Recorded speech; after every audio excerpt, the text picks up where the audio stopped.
Konnichiwa, sporting greats and Playboy playmates. Thank you for choosing our miniature webisode. My name is Ed and I've brought with me Slick Dick and his box of magic tricks. Hello, Richard. How are you doing? That's one of the better ones you've had, eh? I know, I was quite proud of that. Very impressed with that. All right, Super Rugby round 5. The Lions hosting the Stormers this weekend. A fantastic game in prospect. Now, the Lions have been, pretty enterprising their approach. Do they have the depth to sustain that for much longer? No, in a word. Fairly simple. I think it's the end of the road for them this week. And against the Stormers, who I thought looked very good last week, not going to happen for the Lions. Now, the issue is that they're going to have to play sort of this attritional approach and frustrate them at the breakdown and hit them hard up front. But the Stormers have looked really solid. The pack has looked good. And as we keep saying, it's laid a good platform for those backs. They're going to have to make sure that those outside backs and the fast runners in the Stormers side don't get too much front foot ball. Yeah, that's key. And I think the Lions' approach for the majority of the season has been, we will win games by scoring more tries than you. Unfortunately, the Stormers' defence probably the best in the competition, I'd reckon. So it's not going to be easy going for the Lions. Stormers looking good on attack as well. I just think it's going to be a tough afternoon for the Lions. It's not going to be the same as the semi-final in the Currie Cup last year, of course. This is a different Stormers side. Joe Peterson's kicking particularly well. He's starting to sort of, own that number 15 jersey like the player we all thought he could be, and he's kicking particularly well from hand and from the floor. You think he's going to be pivotal again this weekend? Yeah, absolutely. I think key, though, will be the fact that you mentioned it's not the same Stormers side. It's not the same Lions side. We heard John Mitchell during the week talking about the injury worries that they've got. 10 players out at the moment. I don't know how you manage with a squad where you're missing 10 key players, and I think that's going to be most important. Forget what the Stormers are doing. I just don't think the Lions have the backup in their reserves.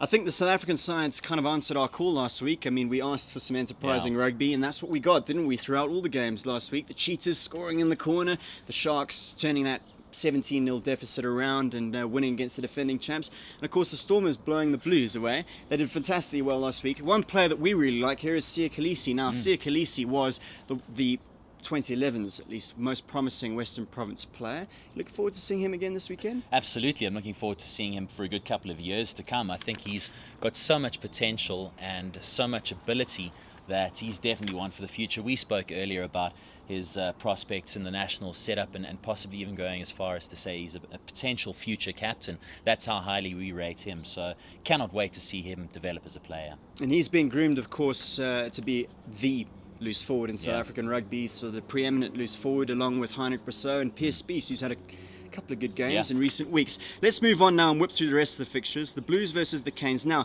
they've switched Gareth Anscombe, who looks like a very decent fly half around for Perry. I'm the waddling Viking Weepu.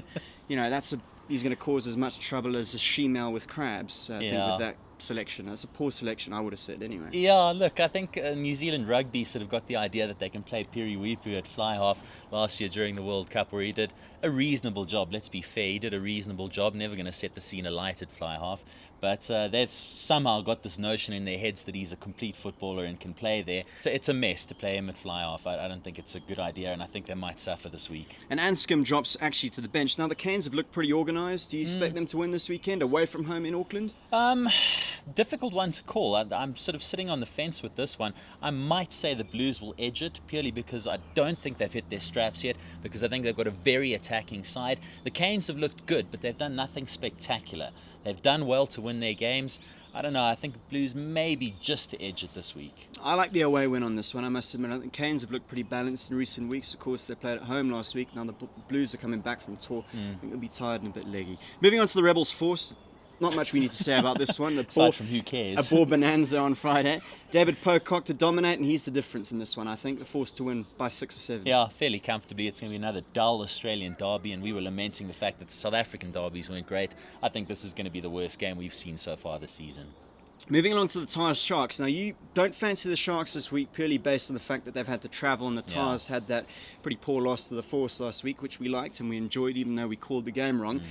Do you think the Tars are going to respond this week? I got a feeling the Sharks are going to, continue to up their game as they did against the defending champs. Look, if there was any time for the Sharks to knock the Tars off their perch, I think it would be this week. But that being said, I think the Tars are going to bounce back in a big way. I don't think their fans, let alone the players and the backroom staff, are going to settle for that result that they had last week. I think they're going to bounce back in a big way. And as you say, the Sharks travelling, not going to be great for them. I'm going Sharks by 7, despite Berwick Barnes being in at 10, which I think will make a difference to the Tars. Now let's whip through the rest of them. The Satyrs to get get one over the Cheetahs. Unfortunately, I don't think the Cheetahs have the class, and I think their expansive game will leave them open to some pretty hefty counter-attacks. Fruin and Crotty in the midfield. I think the Saddles will win this one. Yeah, they're going to run away with it. I don't think the Cheetahs stand much of a chance. It's literally going to be points margin. That's the only thing up for debate in this one. Brumbies Highlanders, I think we're both in agreement on this one. The Highlanders and the True Grit we've talked about. They're going to win this one by 8 or 10 points, I would have thought, against the Brumbies side that have punched above their weight, pretty young. I don't think they've got the sort of muscle to outplay the Highlanders. Yeah, savvy coach in Jake White, though. You never know what he can maybe or maybe not organise. Possibly. Don't see it happening, though. And finally, the Bulls against the Reds. Now, I like the Bulls in this one based on the fact that the Reds had themselves hammered. Of course, no Digby Ioane, and Mike Harris, of course, had to go home. That's going to leave them very open. Yeah, I think so as well. Bulls as well. Remember that disappointing loss they had to the Blues before they had their bye last week. I think they're going to be back with a bang this weekend. We're liking a couple of the away sides this week, whether you're watching the Arnold Palmer, the Malaysian Grand Prix, the Spanish La Liga, Barclays Premier League. If you're having a bet, the best of luck, and we'll see you all next week. Cheers.